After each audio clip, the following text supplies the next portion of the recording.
Assalamualaikum warahmatullahi wabarakatuh. Apakah benar nilai dan IPK tidak menjamin kesuksesan?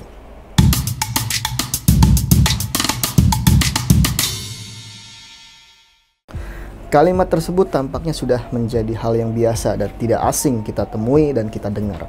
Hal ini biasanya kita dengar di sekolah atau mungkin di kampus yang memang berusaha untuk memberikan kita dorongan atau motivasi bahwa nilai akademik atau dalam hal ini indeks prestasi kumulatif IPK itu tidak menjamin kesuksesan seseorang. Nah, apakah kita bisa membenarkan statement tersebut bahwa IPK itu tidak menjamin kesuksesan? Jawabannya tentu sangat bervariasi. Ada yang mengatakan nilai akademik itu tidak butuh, nilai akademik itu tidak menjamin apa-apa. Ada juga yang mengatakan bahwa nilai akademik ini sangat penting untuk menunjang kompetensi kita.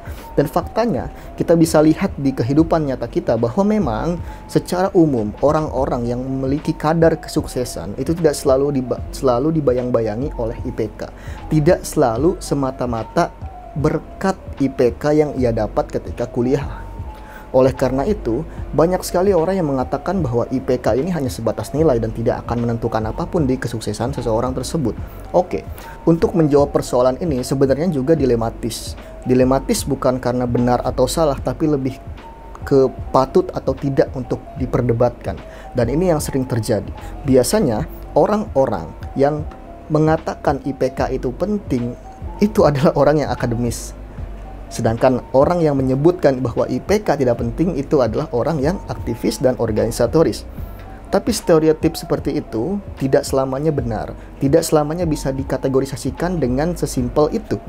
Kita bisa melihat bahwa akademis dan organisatoris pada hakikatnya itu tidak perlu diperdebatkan. Sebagai seseorang yang bersekolah dan berkuliah, tentu saya terkadang terheran-heran mengapa statement ini seakan-akan menjadi motivator terbesar untuk fresh graduate atau mahasiswa aktif. Mengingat, ya kalau misalnya memang IPK itu tidak penting, kalau misalnya IPK ini nggak berguna sama sekali, ya buat apa sekolah? Buat apa kuliah?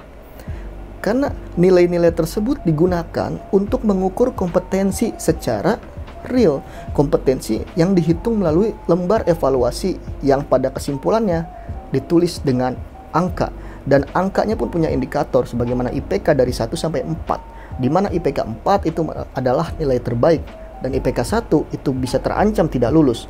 Dan menurut saya fair karena memang di dunia pendidikan kita indikator penilaian dan instrumen penilaian yang paling jelas adalah dengan angka. Sedangkan jika tidak dengan angka, maka hasilnya akan benar-benar subjektif, tidak bisa diukur secara jelas. Oleh karena itu, hal yang diterapkan dalam pendidikan kita, bahkan mungkin pendidikan dunia gitu ya, bahwa semua nilai itu digambarkan melalui angka, baik skala 1 sampai 10, 1 sampai 100, 1 sampai 4, itu artinya memiliki angka-angka yang memang mewakili kesimpulan apakah seseorang ini dinyatakan kompeten atau tidak.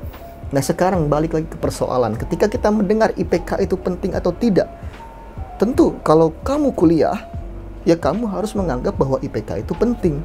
Supaya apa? Supaya ilmu yang kamu pelajari di kuliah, ilmu yang kamu pelajari di kelas, itu memiliki dampak yang besar dan memiliki hasil yang maksimal. Sehingga ketika kamu lulus dari perkuliahan itu, kamu punya bukti bahwa selain kamu lulus, kamu punya predikat yang bagus. Persoalan berikutnya adalah ketika kita dihadapkan dengan pemikiran-pemikiran seperti itu, statement-statement yang mengatakan bahwa IPK atau nilai itu nggak penting, itu biasanya diungkapkan oleh orang-orang yang aktivis, organisatoris, yang mohon maaf, biasanya memang dari segi akademis itu rendah. Tapi kita juga harus mengapresiasi bahwa di sisi lain, di sisi aktivisme dan organisasinya, itu mereka lebih unggul dan mereka memiliki soft skill yang bisa terbilang terlatih. Sehingga dengan soft skill yang mumpuni, mereka bisa saja menganggap bahwa hard skill atau skill yang utamanya itu tidak perlu untuk dipelajari lagi, tidak perlu untuk dikuatkan lagi. Dan dengan begitu, ini juga terjadi miskonsepsi, terjadi kesalahpahaman. Padahal Kenapa kita harus mengorbankan salah satu kalau kita bisa mendapatkan dua-duanya? Dan di sini kalau kita berbicara tentang lingkungan kampus itu adalah wilayah eksplorasi. Kita bisa mendapatkan apapun yang kita inginkan selama kita gigih, selama kita memiliki tujuan yang jelas, visi yang jelas, dan kedisiplinan diri. Dan ketika kita mendaftarkan diri kita di kampus, maka kita mempunyai tanggung jawab.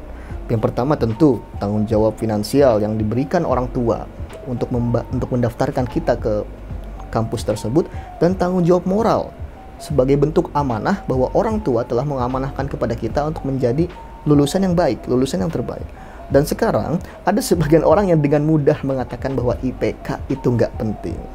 Dan yang miris bagi saya adalah ketika orang yang mengatakan itu ya memang orang-orang yang memiliki IPK rendah.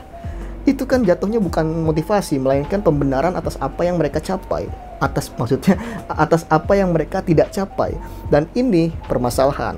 Kenapa? Karena dengan mengucapkan hal seperti itu, mengucapkan IPK itu tidak penting, yang diucapkan oleh orang yang punya IPK rendah, itu berarti motivasi yang dihasilkan orang itu bukan bertujuan untuk memotivasi, melainkan untuk pembenaran, seakan-akan walaupun nilai saya jelek, saya masih bisa hidup.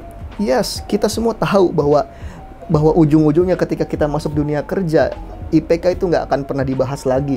Ketika kita terjun ke lingkungan kerja, entah itu menjadi pengusaha, menjadi pegawai kantor, atau apapun itu, tidak akan ada obrolan yang membahas tentang IPK seperti itu.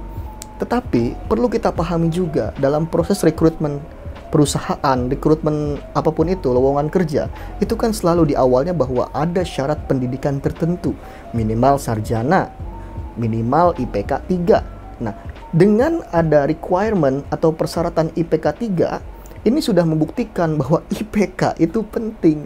Sehingga untuk kamu lolos berkas dan masuk ke tahapan berikutnya di dalam pekerjaan, dalam lowongan pekerjaan, ya kamu harus lulus dulu dengan IPK yang minimal itu.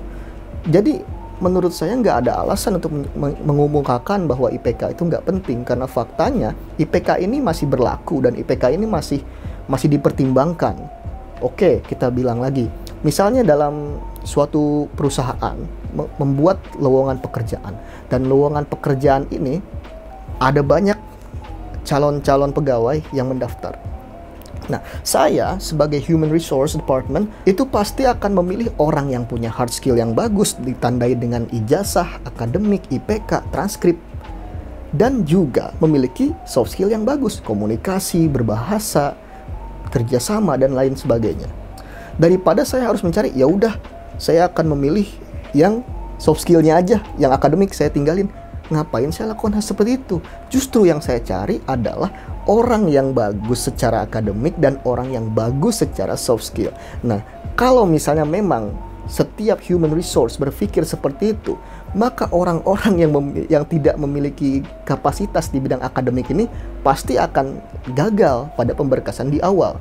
Dan ini yang terjadi ketika orang-orang yang memiliki IPK rendah biasanya melakukan pembelaan diri, mengatakan bahwa IPK itu nggak penting, dunia kerja itu nggak akan membahas IPK. Ya, pada faktanya iya, memang nggak penting, karena memang kehidupan kita di dunia kerja itu berbeda dengan sekolah. Prestasi yang dihasilkan itu tidak sebatas angka, nilai-nilai yang kita lihat seperti saat kita sekolah atau kuliah, melainkan prestasi kerja adalah bagaimana keberhasilan proyek yang kita lakukan atau perubahan signifikan terhadap peserta didik bagi yang guru. Dan hal-hal tersebut memang berbeda dengan lingkungan sekolah. Tetapi untuk masuk ke industri, untuk masuk ke perusahaan, kita butuh lulus dalam requirement perusahaan tersebut. Sehingga sebagian umum kita melihat satu persatu nih lowongan pekerjaan, biasanya pasti ada menselipkan tentang IPK atau mungkin nilainya yang bagus atau apa. Itu tandanya bahwa IPK masih dibutuhkan. Nah, di sini saran saya untuk teman-teman mahasiswa baru, sebaiknya ya manfaatkan waktumu di sekolah, manfaatkan pelajaran yang akan diterima, kuliah yang akan dihadapi. Karena ingat, yang masih semester 1 ini adalah momen yang enak untuk membuat perjalanan kuliah kamu akan menjadi lebih lancar. Mengapa? Karena kamu mulai dari nol. Ketika kamu punya nol, kamu punya ambisi yang tinggi. Dan ketika ambisimu tinggi, maka kedepannya akan lebih mudah. Kamu akan memiliki semangat yang baik, sehingga ketika kamu dihadapkan dengan sebuah permasalahan, kamu akan lebih bisa memecahkan suatu permasalahan tersebut. Sehingga Mumpung masih di awal-awal, ya kejar juga IPK. Tapi nggak cuma itu, tingkatkan akademik dan juga perbanyak soft skill. Baik dengan ikut kegiatan aktivis, kegiatan organisasi, dengan tidak melupakan akademik kamu kuliah nanti. Dan teruntuk mahasiswa yang sudah lanjut semester, misalnya semester 5, 6, dan memang jika kondisi kamu dalam keadaan IPK yang buruk, ya kamu kejar sebaik mungkin sisa-sisa semester kamu, dan juga tetap kejar soft skillnya, sehingga IPK yang memang kurang bagus itu bisa termaafkan dengan soft skill kamu. Nah, ini perbedaannya. Motivasi yang dihasilkan itu tidak berasal dari pembenaran, melainkan motivasi yang dihasilkan adalah berasal dari pikiran jernih dan realitas kita. Sebagai seorang mahasiswa, kamu harus punya tanggung jawab bahwa ketika kamu kuliah adalah waktu yang tepat untuk mengeksplorasi diri. Jagalah momentum ini, siapkan semangat, dan jangan sampai kita kecewa karena kita menghabiskan waktu yang lama dan uang yang cukup banyak untuk mendapatkan pendidikan sarjana minimal. Nah, itu saja. Sampai jumpa di lain kesempatan. Assalamualaikum warahmatullahi wabarakatuh.